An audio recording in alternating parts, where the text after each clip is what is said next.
Salut Pompon, à bientôt. Je me réjouis de monter à bord. Hein. Au revoir.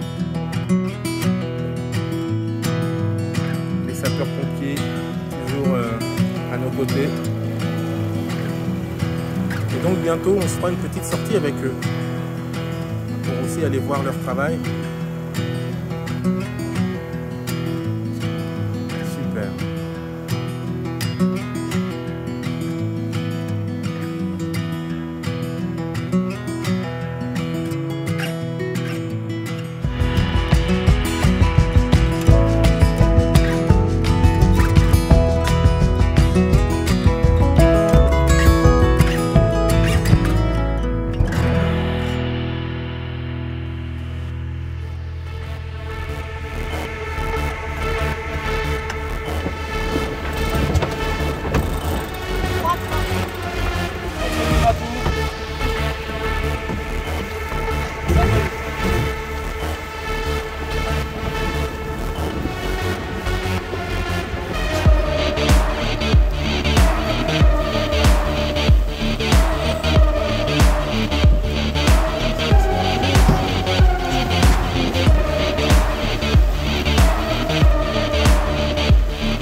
Après on va au trou de droite. Oui ça. Rodac, toujours le même. Rodac, l'autre gros. Qui vous avez compris gros? Il n'y a pas de grand souci. Les gars, on est sur les réglages s'il vous plaît. Je pars de la vitesse là.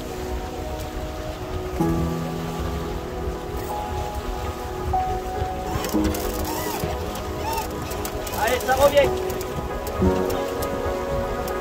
Manque un peu de GV, j'ai mis les feux trop. Voilà, faut arrêter. Regarde ton repère en bas du chariot là. Voilà. Voilà. Allez.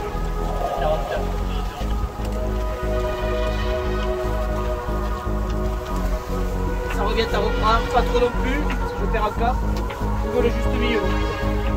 C'est le bateau qui se relance parce que là on perd à vitesse. On perd fort. On perd à vitesse, on perd à vitesse. T'as perdu la vitesse, t'es remonté un peu trop.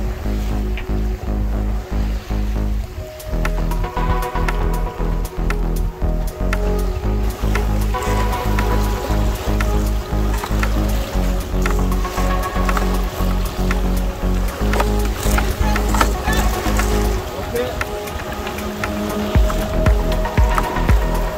On verra plus.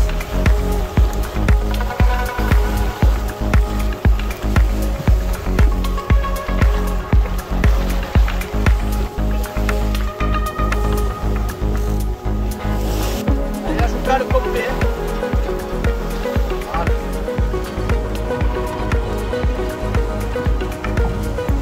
Comme un peu j'ai les lignes, on va accompagner doucement, pas trop, pas trop, pas trop. La top dans le tout.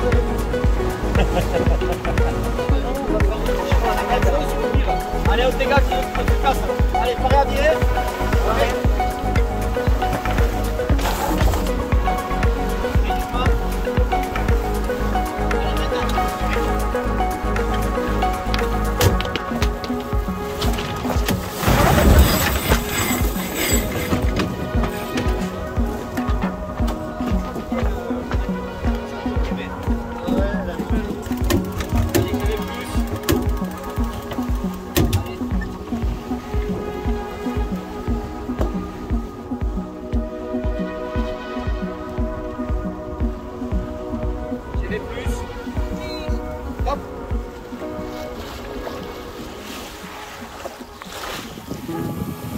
mollit, Rémi choque un peu le GV, quand ça mollit, quand ça revient trop bon. Pas trop non plus, hein, ça se joue à 3 cm. Alors content du départ? Le deuxième moins que le premier. Et on était un peu trop là. Et là vous êtes bien devant là hein. Il faut en mettre fort par rapport à la dynamique.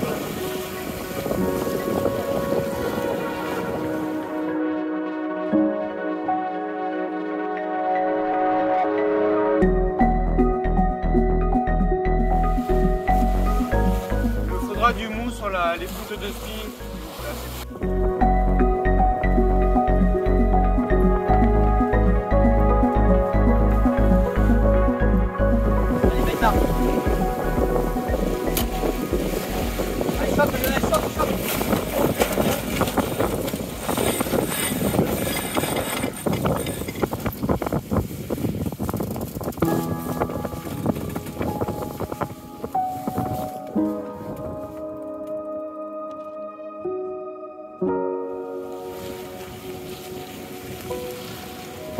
Allez, deux longueurs de la bouée. Je ferme de ce côté-là.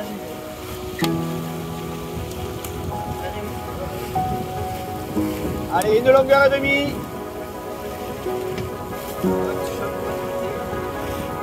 Pareil à virer. Lionel. Allez, maintenant.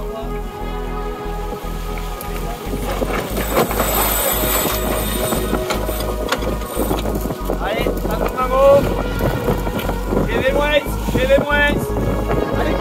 À l'écoute, Rémi là.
Largeur plus.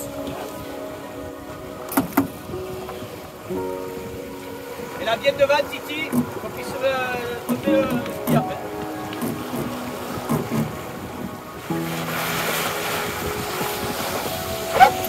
Vous changez de voile là? Ouais. On va sur une voile avec un grammage plus léger et une surface un peu plus importante. D'accord. Vu que le vent est tombé un peu. On remplace le génois qu'il y avait. Ouais, c'est un G. C'était l'intermédiaire. Donc pour des vents à là, jusqu'à 22 à peu près. Et là on passe sur une voile plus légère, plus grande. Et sa planche d'utilisation c'est à peu près de 8 nœuds à 16 nœuds. Ok, ça marche.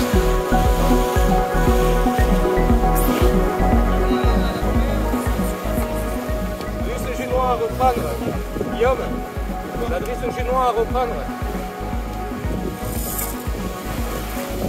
Vas-y encore, hein. Là c'est bon.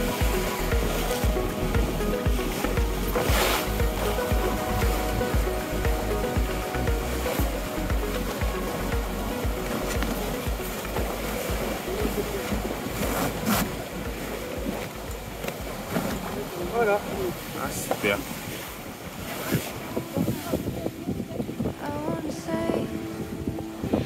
Every time I open up my mouth, the words just fall away. No, I can't help it.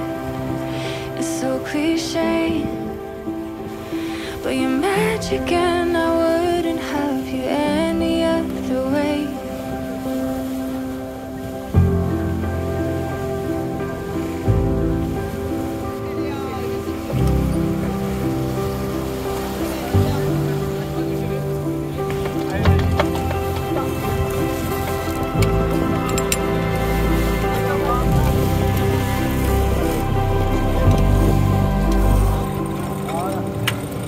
Allez, c'est bon, je peux l'offrir maintenant.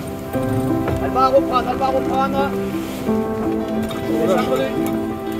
Allô, Maïs. Allez, là, on est Espagne. Voilà, allez, on teste.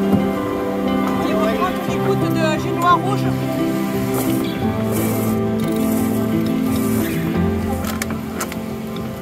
Donc tu es un grand mélomane, tu es un grand pianiste. On va passer le. C'est ça. Le génois de l'autre côté, là.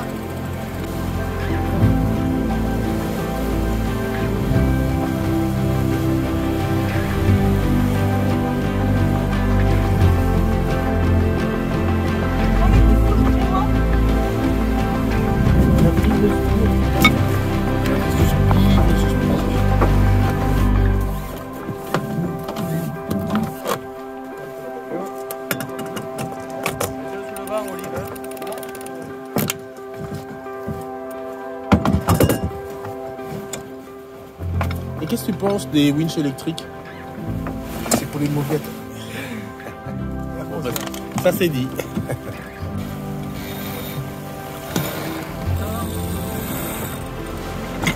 Allez, on va le tomber. Maintenant. Allez, on y va. Il y a moins dedans. Oui, oui. Tu vas mettre ton temps à donner là, compagnon.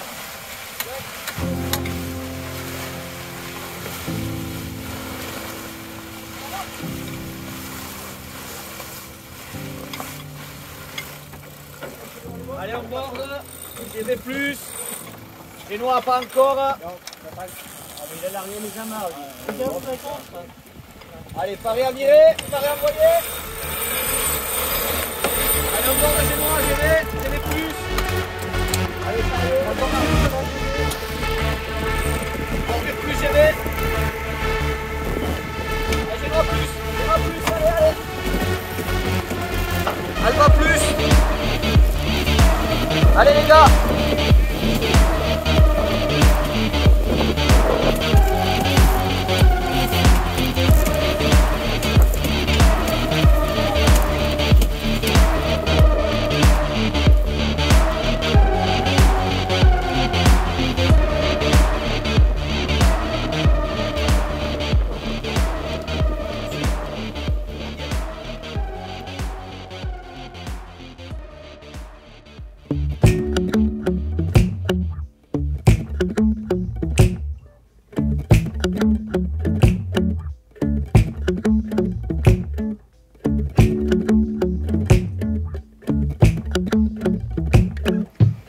Oui, du bateau.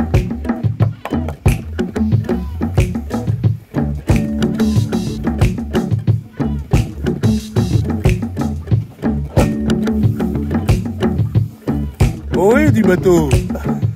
Salut. Bon alors je monte. Hein.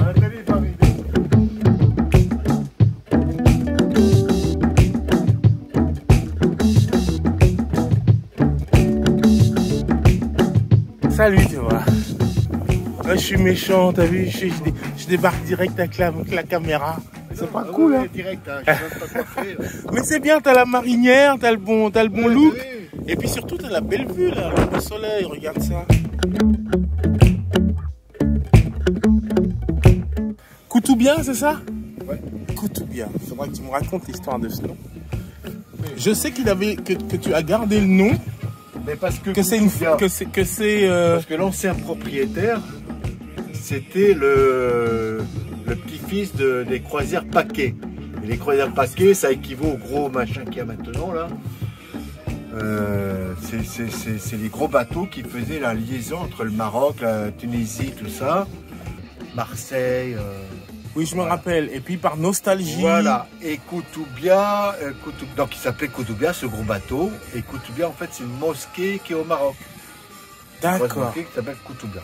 Voilà. Ok. Donc il a appelé le bateau Koutoubia. Par nostalgie. Et nous, on n'a pas changé parce que sinon, il faut tirer dans le. Voilà, bon, et puis ça nous plaît donc. Faut tirer dans quoi? Vas-y, raconte. Ah, ben non, je sais pas exactement. Je sais qu'il faut sortir en mer. Il faut faire un 8. Il faut faire un 8. Il faut tirer 3 fois dans le 8. Voilà. Ça, un rituel. Et là, on peut changer le nom. C'est un peu compliqué. Ouais, mais il faut respecter ça. Non, tout à fait. Moi, j'ai fait la marine nationale. Alors, tu es pour le respect des. Je suis pour le respect des traditions parce que c'est des gens Oui. Tu peux juste couper parce qu'en fait, on va pas bien t'entendre. Ce que tu nous dis, c'est vachement intéressant. Carrément.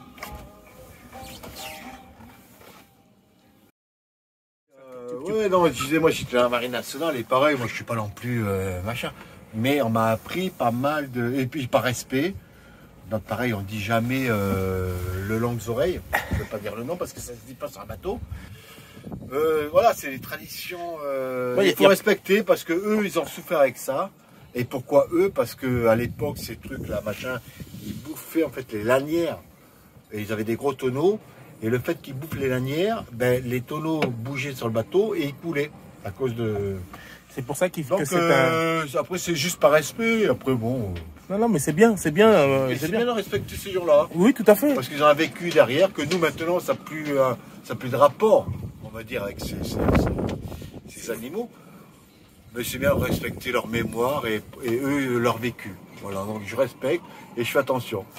Voilà. Magnifique. Mais tu sais quoi, on peut même en profiter. Nathalie, elle n'est pas là pour que tu nous montres ce que tu as fait dans le bateau. Oui. Hein? Oui. Qu'est-ce qu'on fait? Je te suis. Allez. Out of love, breathe into life in my life. Il y a la fleur de la Saint-Valentin. T'as pas oublié tes devoirs? On a fait le restaurant comme tout le monde. Hein. Alors on n'attend pas ça non plus. Hein. Ouais, c'est un peu notre jardin là. Alors, mais qu'est-ce que tu as planté? Là-bas, là, qu'est-ce qu'on voit là-bas? Ben là, c'est un cica là-bas. Après, il y a une plante grasse. Après, c'est un peu des plantes exotiques parce que j'étais à Tahiti. Et après, c'est surtout. Alors, ce qui est important pour les plantes, il faut savoir que les plantes, c'est important pour l'oxygène qu'il y a dans le bateau. Une plante, même dans un appartement, c'est très important.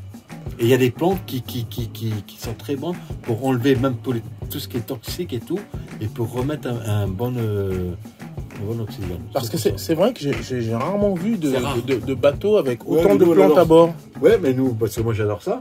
Et les plantes sont très importantes en fait pour elles prennent l'humidité, elles enlèvent le moisi, elles prennent beaucoup de l'humidité et elles te redonnent en plus de l'oxygène. Elles purifient un peu l'air du bateau. D'accord, mais c'est vrai que j'ai. Les plantes, les gens ils pensent que les plantes c'est juste une décoration.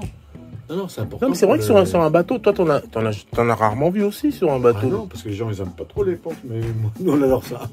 Non, c'est magnifique. Puis ça change aussi la vibration. Et puis, on a pris les bagues, on s'est calé, comme même en navigation. Et puis après, c'est pas évident non plus, parce que c'est de l'art salin.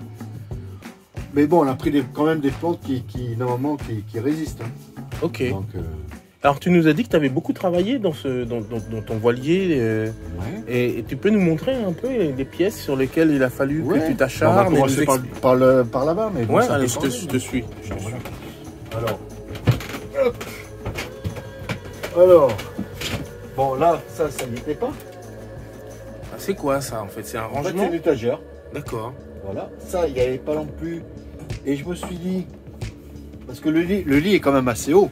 Ah oui, une petite échelle pour le lit. Voilà, je me suis dit, moi j'ai du mal à monter, toi, à mon âge. Quand t'as 20 ans, ça va, tu sautes, toi, mais... Donc t'as fait sur mesure? Mais pas sur mesure, c'est une échelle que j'ai récupérée dans les marinas, qui jetait.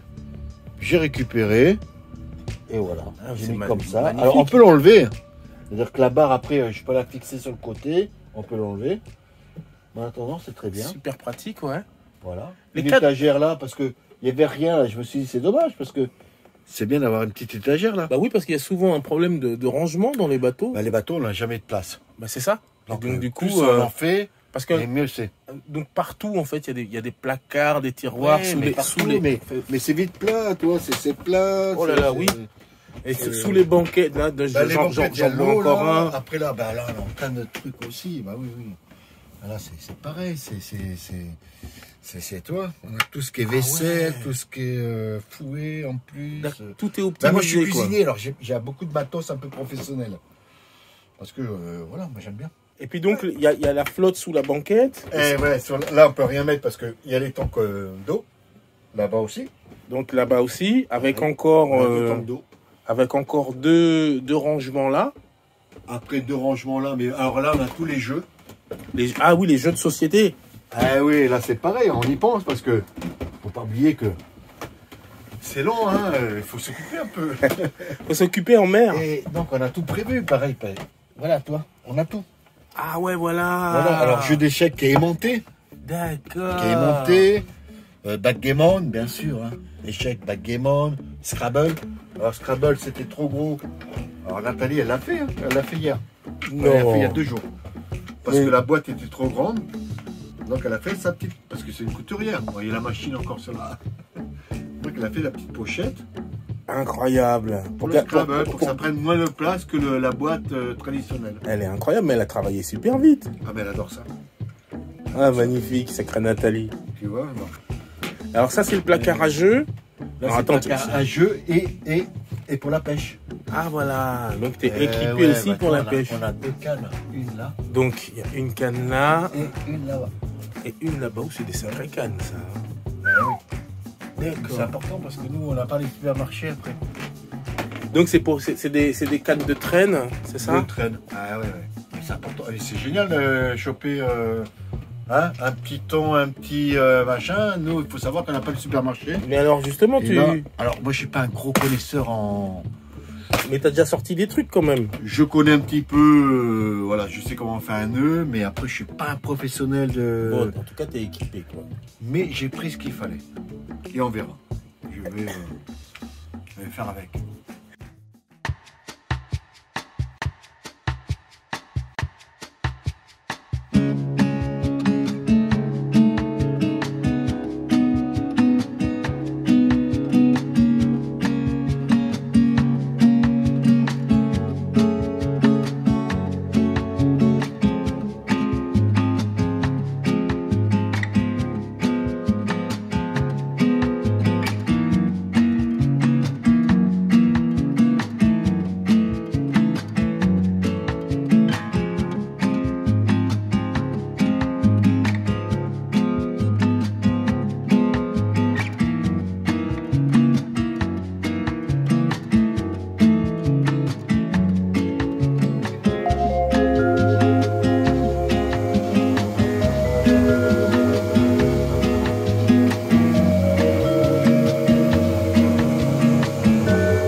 Salut Sylvie. Salut Laurent. Encore au boulot? Comme toujours. Là, tu bosses sur quoi? Alors là, on est sur la cabine avant. Ok. Hop. Donc on va refaire cette cabine avant parce qu'elle était trop sombre, beaucoup trop sombre en fait. Donc c'était tout en bois très très foncé. Vraiment, elle était oppressante, elle était vraiment trop foncée. Donc on a tout poncé. On a repeint donc avec une peinture spéciale. Et là on a poncé le plafond. Celui-ci il est là. Ça nous permet aussi d'isoler en même temps. On a changé les dégrages. Et là je suis en train de poncer cette poutre. Laquelle?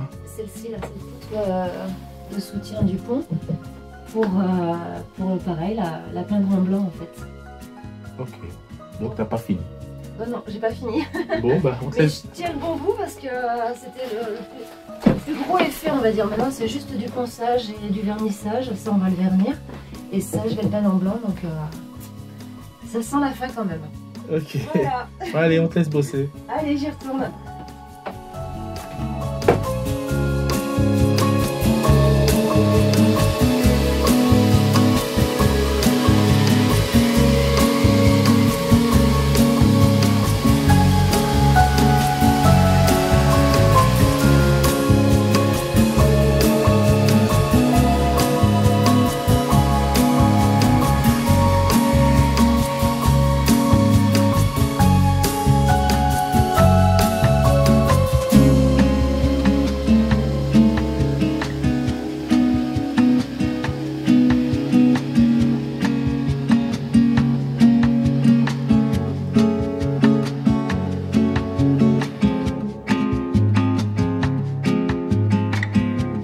C'est le travail le plus facile que j'ai eu à faire depuis qu'on a commencé les travaux sur Calici. Ouais, là, Bon, c'est ça. vous n'avez pas fini, hein. Ouais, mais ça fait du bien de temps en temps de retomber sur des travaux qui sont faciles, tu vois. Qui se font vite, qui se font bien, qui...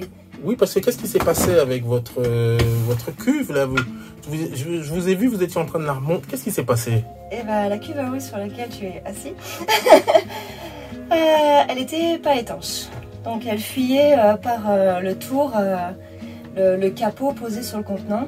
Elle fuyait par là. Donc on a gratté le joint, on a rejointé, re-résiné, fibré.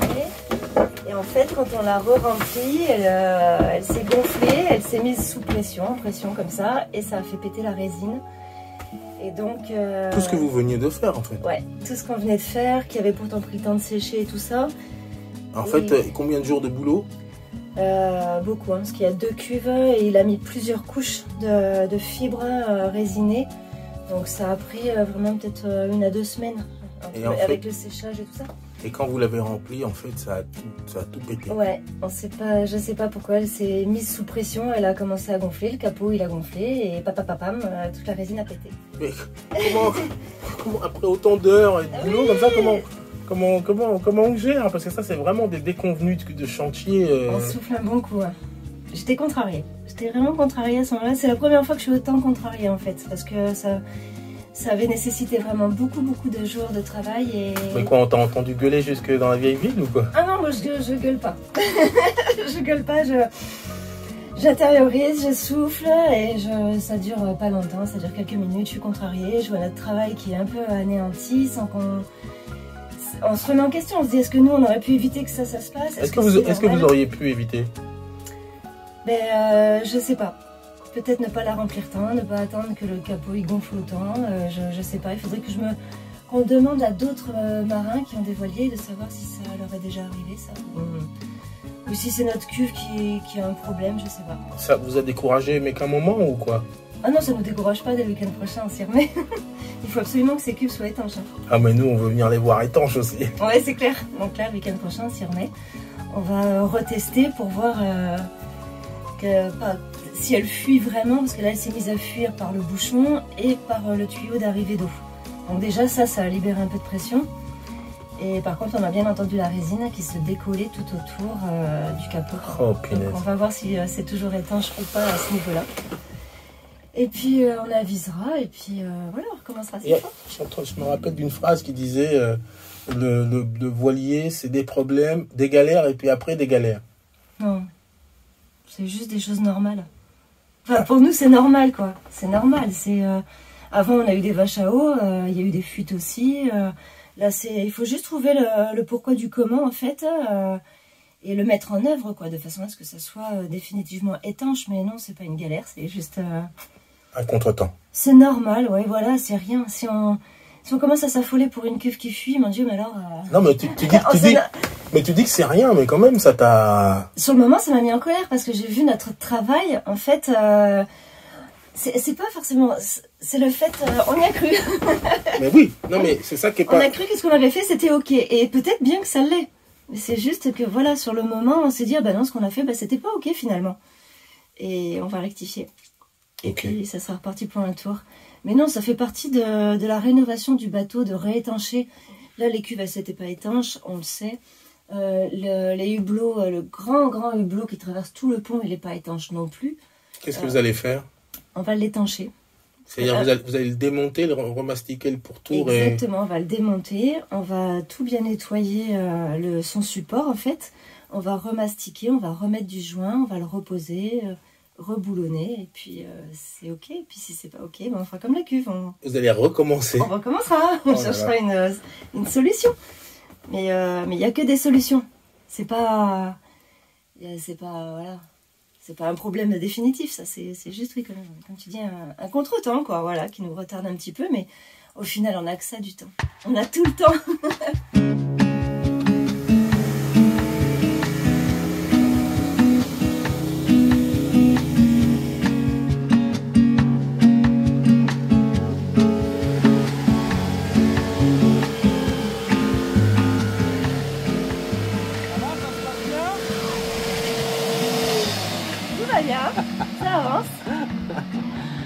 Ça bosse, mais il y a que les filles qui bossent là. C'est parce que monsieur travaille. Ah, il est au boulot là. Il est au boulot et du coup, c'est moi la semaine qui fait tout ce que je peux faire. Ça, je peux le faire toute seule. D'accord. Donc ça, je le fais. Donc ça avance. Ça y est, t'as poncé ta poutre? J'ai poncé ma poutre jusqu'à ici. Mais là, le problème, c'est que je suis maintenant trop petite. Ah. Parce que debout, les bras levés, avec la ponceuse, j'atteins pas ça. Ah merde. Donc il faudrait que je trouve une solution de poser quelque chose ici. C'est dommage, Noël, c'était il n'y a pas longtemps, on aurait pu t'offrir un petit escabeau. C'est ça en fait, il va falloir que je me trouve un petit escabeau parce que là il y a un sacré trou quand même par rapport à là. Et là encore ça va, c'est à hauteur de bras, mais comme je suis courte sur pattes et courte sur bras, il va falloir que je trouve une solution, voilà. C'est pour ça que là je suis arrivée au bout. Et là maintenant j'attaque les angles de la cabine en fait. C'est quoi comme bois? Je sais pas, mais c'est du bois super dur. Franchement, c'est du solide. Et tu vois, toute la cabine était de cette couleur-là. Ok. Et c'est hyper foncé en fait. C'est vraiment trop foncé. Et en fait, t'enlèves le vernis pour revernir en fait. C'est ça en fait. Je suis obligée d'enlever le vernis pour que ça puisse, que la peinture puisse adhérer sur le bois brut. Ah oui, pour repeindre. Ouais, c'est vrai que tu veux peindre en blanc cassé. C'est ça.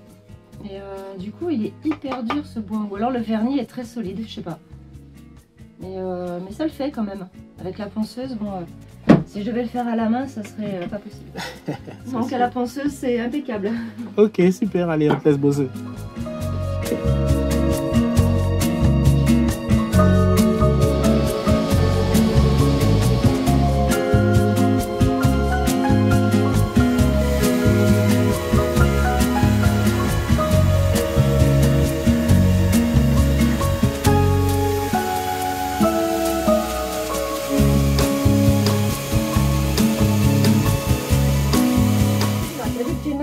Lui là, il faut le voir pour le croire.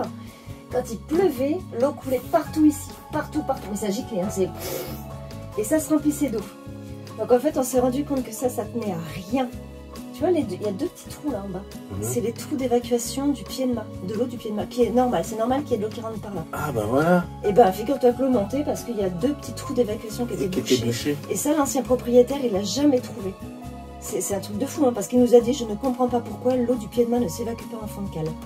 Et ben en fait, on aurait pensé que c'était un joint qui était là. Alors je me suis dit, si c'est un joint, ben, je le referai, c'est pas grave. Mais je l'ai gratté. J'ai gratté toute la petite rigole qu'il y a au fond là, autour du. Où ça? Là-dedans il y a le mât. Là, il faut se dire que là-dedans, en fait, nous c'est un mât traversant. Donc le mât réellement, il est posé sur ce socle là. Ok. Et ça, en fait, ici, cette petite rigole, là, on aurait dit que c'était un joint. Elle était bouchée. Elle était complètement bouchée. Ouais. Ok, donc l'eau ne pouvait pas s'évacuer, en fait. Voilà, et en fait, il y a un système, l'eau qui rentre à l'intérieur du mât par tous les petits trous de passage de drisse, atterrit ici, ce qui est tout à fait normal. Ça, sur notre ancien voilier, c'était comme ça, ça ne nous a pas surpris. Sauf que là, l'eau ici stagnait, montait. Donc quand on voit l'état des planchers, on comprend tout à fait. Oui, parce que là on voit qu'ils ont souffert de... Ici normalement il y a un plancher comme celui-ci, il est en miettes, donc on l'a retiré.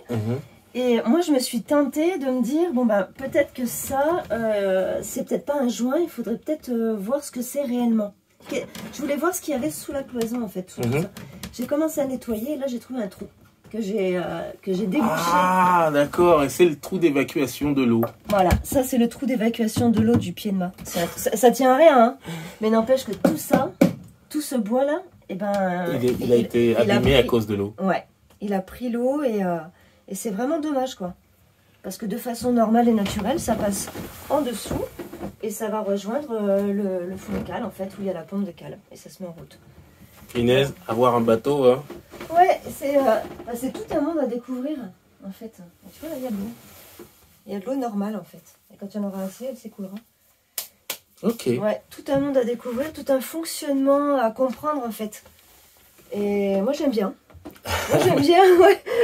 Découvrir mon bateau, savoir comment il fonctionne. Là, c'est encore une autre histoire. Tu te prépares, c'est pour le départ. Donc, ouais, tu bosses sur ta maison, en fait, hein. C'est ça. Comme là, quand on a démonté les plafonds, on a trouvé des arrivées électriques, là, qui sont reliées à rien. Alors ça, c'était au-dessus du plafond. Mais on s'est dit, mince, ce fil, il sert à quoi? Bah, apparemment, c'est un fil qu'il a depuis la construction du bateau et qui n'a jamais servi à rien. Et du coup, le réseau électrique du bateau, il est comment? Dans quel état? Qu'ici, au niveau électrique? Il est en bon état. Tout fonctionne. Franchement, il n'y a pas... Il n'y a rien de spécial. Tout fonctionne. Là, il y a tu vois, les arrivées électriques, elles sont là. Elles sont en attente. Vous allez brancher quoi, ça, hein? Alors, avant, ici, il y avait une lumière. Et nous, on va mettre un ventilateur. Ah, bonne idée. Parce que la lumière, en fait, on a rajouté un fil en attente aussi ici. Et là, on mettra une lumière ici. Donc, ce fil, il est en attente parce que je préfère avoir une lumière ici. Mais il faut se dire que ce fil, il est, au départ, c'était une lumière parce que ici, c'était 2 cabines. Oui, c'était une double cabine. C'était une double cabine avec ici, il y avait une cloison. Une cloison, ouais. Et donc, on dormait avec la tête ici. Donc, c'est pour ça que la lumière était dans cet angle-là. Et du coup, on se retrouve, nous, à dormir avec la tête de ce côté-là. Et il y avait l'ancien propriétaire avait mis ses lumières. Mais alors, quand on les allume le matin, je vous dis pas. Tu prends ça en pleine face.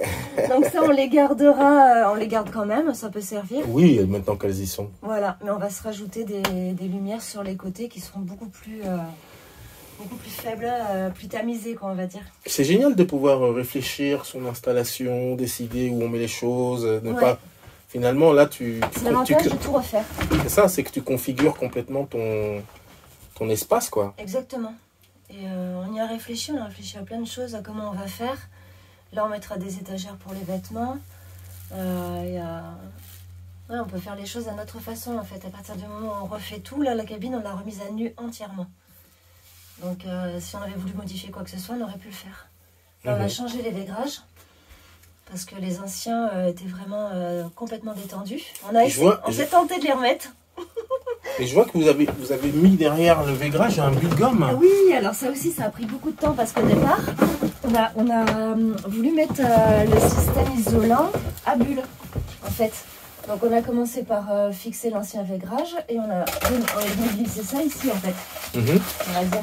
Mais là, à partir du moment où on le met, ça se tend pas, ça fait des plis comme ça. Ah, et puis du coup, ça fait un accordéon ici. Du coup, le vaigrage, il est déformé, en fait. Ouais, c'est ça. Et même en le collant? Alors, on n'a pas réussi à coller ça parce que ça, c'est vraiment une matière qui colle trop peu. Lisse. Et pour coller ça au plafond, en fait, ça marche pas. D'accord. Autant là, ça a marché sur le bois, sans problème, à la néoprène. Mais alors, ça ici, c'est c'est très très lisse. Et du coup, on a remplacé par du bulgum, qui est un très bon isolant aussi, puisque ça protège les tables du chaud. Et par-dessus, on a rajouté un vaigrage. Ok. Donc vaigrage qu'on n'a pas acheté, qu'on a acheté dans un magasin de tissu, qui est du Sky blanc normal, en fait. On a pris le plus épais parce qu'on sait que ça se déforme. Et là, ça s'est déformé. Mais là c'est déformé parce qu'il n'y a pas le plafond pour le retenir, en fait. Après, une fois qu'il y aura le plafond, il va être de nouveau retendu. Eh bah dis donc. Mais c'est tout un truc. Bah, carrément. Mais bon, c'est bien. C'est genre activité manuelle. On aime ça. Oui, vaut mieux aimer, quoi. Oui, c'est ça. On pourrait appeler ça du bricolage, mais là, c'est ni plomberie, ni électricité, ni rien du tout. C'est juste une activité, voilà, Puis après, quand on voit le résultat à la fin... c'est de l'aménagement. Oui, c'est ça, c'est de l'aménagement. C'est comme faire des rideaux dans une maison, ou recouvrir un canapé, ou recouvrir une chaise. Enfin, voilà, c'est de l'aménagement. C'est sympa.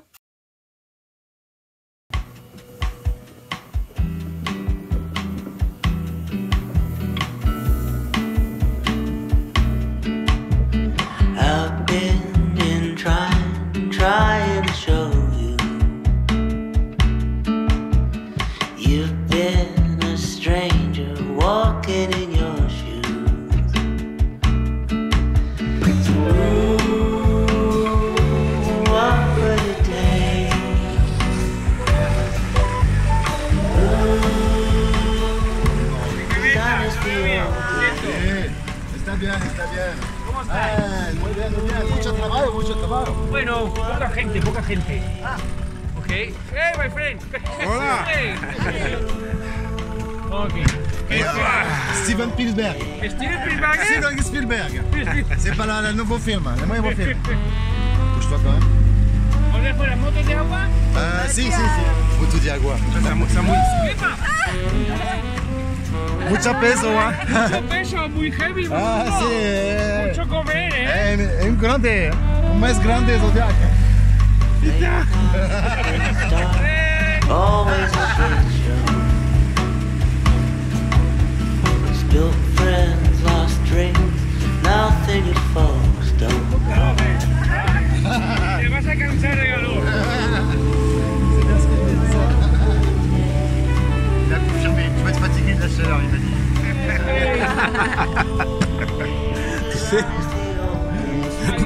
Se ha mojado el culo. Poquito. Merci, merci.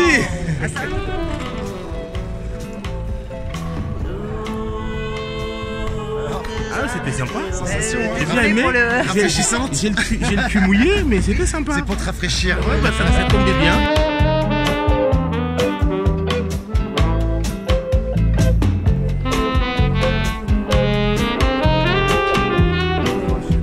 Ça aussi, l'intérêt, c'est une grande ville, t'as une plage, et t'as tout le temps du monde. C'est comme à Rio à Copacabana. T'auras tout le temps du monde. Ça vit la plage. C'est un espace de vie. Ça vivra tout le temps. Tu vas le soir, le matin. T'as tous les gens en fait qui ont leurs habitudes par rapport à ça et qui viennent tout au long de la journée. Et tu verras, il y aura toujours du monde sur la plage. N'importe quelle heure. What would it take?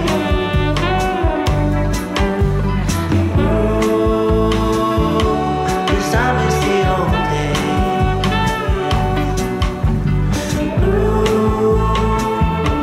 What would it take? Et la dernière fois qu'on vous a vu comme ça au bord d'un bateau, les amis, on était au Cap d'Agde.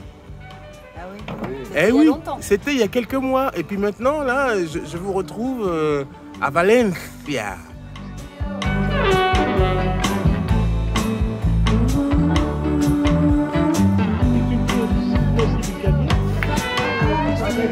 Et ça fait combien de temps que vous avez écouté le Cap d'Agde maintenant? C'était début septembre.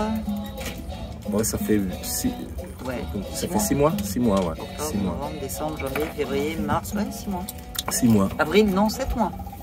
7 mois. Ça paraît comme hier, hein? C'est ça. Comme on dit chez nous. Je te regarde et je te filme. Ouais, mais après c'est pas... Hein.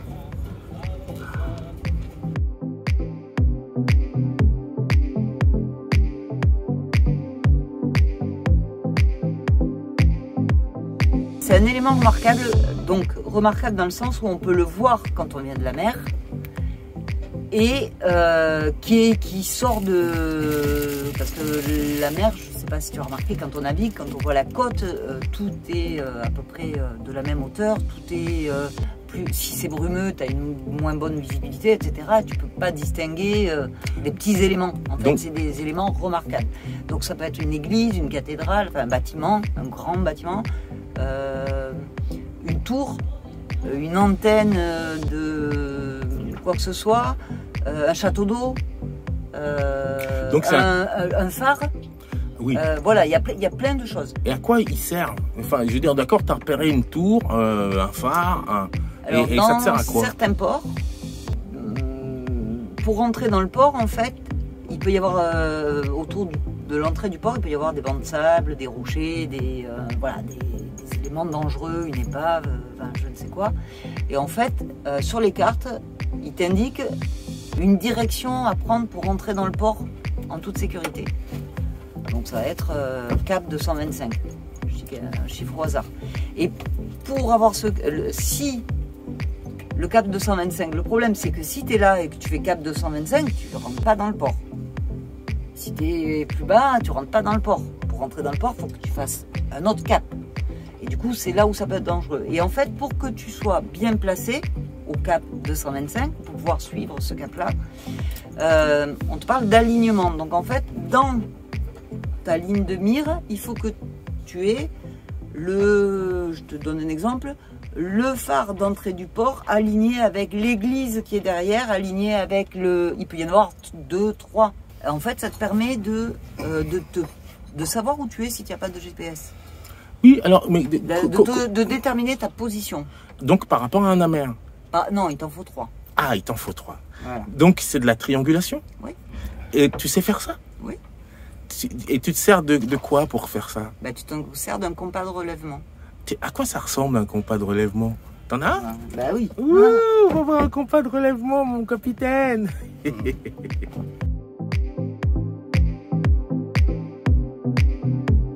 Ça, c'est un compas de relèvement. Ok. Voilà. Et en fait, tu as un système ici. Tu regardes une visée, voilà, tu regardes là. Bon, je sais pas, ouais, on voit parfaitement. Tu t'évites d'avoir mes seins en arrière-plan. Non, mais mais non, ils sont très bien couverts. Ok. Voilà. Donc en fait, tu vises. Donc je vise avec l'œil. Je centre ma grue dans le viseur là. Ouais, super. Voilà. Ouais. Et je lis. Il y a un chiffre dedans? À l'intérieur. Alors, je sais pas si tu as des graduations. Montre, fais-le voir dedans. Ah, on voit un peu. Tu as les graduations, en fait, toi, avec le miroir, tu lis les graduations. Ok. Donc ça te donne le cap. Ok. Ça te donne la direction, par rapport à ton bateau. Voilà. Donc là, on est là. Je sais que la tour rouge, elle est à donc 215. Ouais. D'accord. Après... Sur la côte, bon, quand on est un peu loin, sur la côte, tu te dis, là j'ai la tour, la grue rouge, là-bas j'ai le bâtiment carré, enfin bon, là c'est trop proche, mais là c'est juste un point. Tu relèves c'est cap là 285, et puis un troisième point, cap 315. Voilà, et tu traces donc tes directions. Oui. Et les 3 directions vont te donner le point où tu es. Magnifique. Alors après, si c'est plus ou moins précis, ça te donne un triangle de positionnement plus ou moins grand. Ouais, avec un niveau de certitude plus ou moins appréciable. Oui, après, c'est pas pour déterminer si tu arrives à 2,50 m d'un rocher ou pas.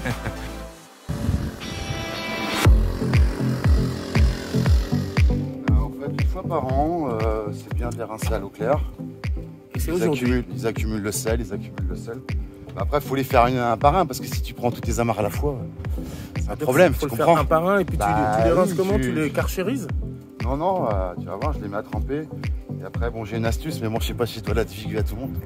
C'est pas tout le monde. C'est une vieille astuce de marin, ça. C'est pas tout le monde, c'est entre nous, Anthony. Ouais. En fait, pour les rendre plus souples, il y a un mot qui se ressemble, c'est la soupline, l'assouplissant. Donc en fait, je les fais tremper là, voilà. Je les fais tremper tout simplement 2 jours, 3 jours. Et en fait, ça retire le sel et celui-là qui est tout raide. Tu vois, bon, c'est un amarre dur. Hein. Putain, ouais, et là l'autre, c'était comme ça pour faire un nœud. Ah, bah, c'est des amarres. C'était impossible. Et en fait, c'est très efficace? Ah, bah, ça marche bien. Donc en fait, là, ça retire le sel. Et puis, à la place du sel, on met de l'adoucissant. Donc ça les rend souples.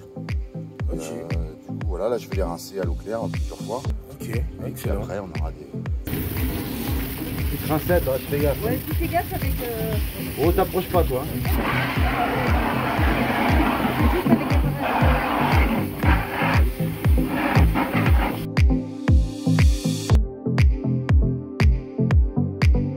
C'est toi le capitaine, hein, c'est ça, Anthony? Oui, c'est le capitaine. Alors, oui, mais on prépare à 2. Hein, oui, bien sûr. Je suis le capitaine sur le papier. Après, la navigation, c'est notre truc à tous les deux. Et on a certes, peut-être certains... C'est moi qui trace sur les cartes parce que j'ai appris à le faire, parce que ça m'intéresse. C'est quoi qui trace les routes sur les cartes. Donc, moi, j'aime bien naviguer à l'ancienne avec les cartes. Et alors, du coup, parlons-en. Donc, déjà, tes cartes, c'est quoi la marque? Est-ce que tu as des cartes que tu privilégies? Parce que je crois qu'il y a plusieurs genres de cartes. Ouais. Nous, on a découvert un NV Chart, ça s'appelle. Donc, ce sont des cartes papier ou des cartes? C'est des cartes papier, mais sous forme de petits bouquins qui couvrent une zone avec différents zooms. Mais alors du coup, des zooms sur les ports, des zooms sur les zones dangereuses ou les zones, voilà. Et moi, je trace mes routes sur les cartes, Mais du coup, elles sont toutes petites. Parce que si elles sont dans le bouquin. Non, mais le bouquin, c'est un format D'accord, A3. Tu pourras nous le montrer? Oui, alors ça, c'est les cartes de. Ah, voilà. Comment ça? Atlas France. D'accord. C'est les fameux cahiers là dont tu parlais. C'est des atlas, en fait. Bon, déjà, t'as des trucs résumés. Attends, fais voir. Oui. Ouais, mais ça, c'est pas là-dessus que tu fais tes routes. Pas sur celle-là. Ah, voilà. Après, tu as différents niveaux. Celle-ci, la FR7, c'est la carte qui fait... c'est celle-ci. Oui, c'est ça. Et à l'intérieur, tu as des cartes détaillées. Alors, hop. À chaque fois, tu as des niveaux différents. Ok. Celle-ci, c'est une autre carte. Celle-là, elle est détaillée en C5. Donc, il faut aller en C5. Ok. Et tu descends, tu as des cartes de plus en plus précises. Ok, en fait. Je comprends. Voilà, parce que la Bretagne, c'est ça. Hein. Tout ça, c'est les cailloux, les machins, les... Ouais, c'est ça. Il faut... Heureusement que c'est bien répertorié, justement. Voilà. Et comment elles s'appellent, ces cartes? Alors ça, c'est Atlas. Atlas. Alors nous, on l'a pour l'Espagne aussi. Hein. Ça existe pour tous les... Donc, tu fais comment? Tu les trouves en magasin? Ou non, tu les commandes? Non, c'est sur un site. Tu les commandes? Ouais. Et ils te les envoient?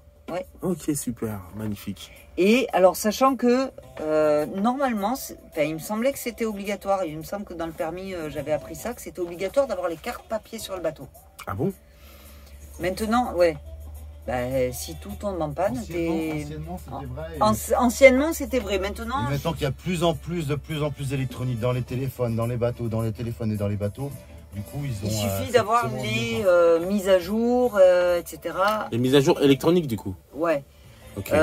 Moi, j'aime bien avoir les cartes. Et puis, c'est des cartes. Le problème des cartes, elles sont pas fragiles parce qu'elles sont. Non, c'est quand même. Elles sont un peu moins. Voilà. Elles sont pas si peu fragiles que ça. Le problème, c'est que les cartes, pour pouvoir tracer tes routes, il faut que ça soit, tu vois, voilà, au moins à cette échelle, ouais. À cette échelle-là, et que une carte comme ça, tu vois l'échelle, par rapport à la carte principale, c'est juste ça.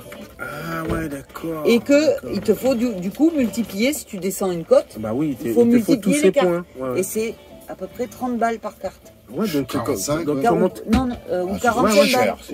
balles. Elle coûte très cher. Ça te couvre toute cette zone avec toutes les échelles que tu veux, y compris les entrées de port. Ah, super. Parce que tu les as à la fin, les entrées de port, chaque fois. Excellent. Ah, voilà, ouais. Là, chaque fois détaillées, avec les infos importantes. Et voilà. Et donc là, celle-là, ça coûte 90 €. Sauf que tu économises 30 que tu as tout ça. Ouais, tu as tout ça, ouais, c'est super. Nous, pour l'Espagne, on en a acheté 4. Pour toute la côte espagnole, y compris les Baléares et les Canaries. Ouais, c'est un sacré budget quand même. Hein. Oui, mais... Mais c'est une économie par rapport à la carte chaume classique. Voilà. Peut-être de mettre une petite attache quelque part. Normalement, c'est ce que j'ai. Et avec un petit mousqueton, tu le poses, clac. Normalement, c'est tu le verrouilles, il tombe. Là, comme les trucs à bord. D'ailleurs, merci encore de partager votre aventure parce que c'est formidable de vous avoir vu partir. En tout cas, de vous avoir vu vous préparer à partir du Cap d'Agde. Et puis, sur le chemin de votre expédition, on vous retrouve aujourd'hui à Valence. Ça fait rêver. Vous êtes... Allez, à la tienne. Alors, attendez-moi. Eh ben... Mais ne jette pas de pain là, parce qu'ils vont manger le pain. Ils sont en train de manger mon hameçon là, les tout petits là. Tu le vois pas, Laurent? Non, c'est vrai. Ils vont arriver là. Il faut que j'arrête de douter de ta science, bordel. Attends, je vais me mettre une claque.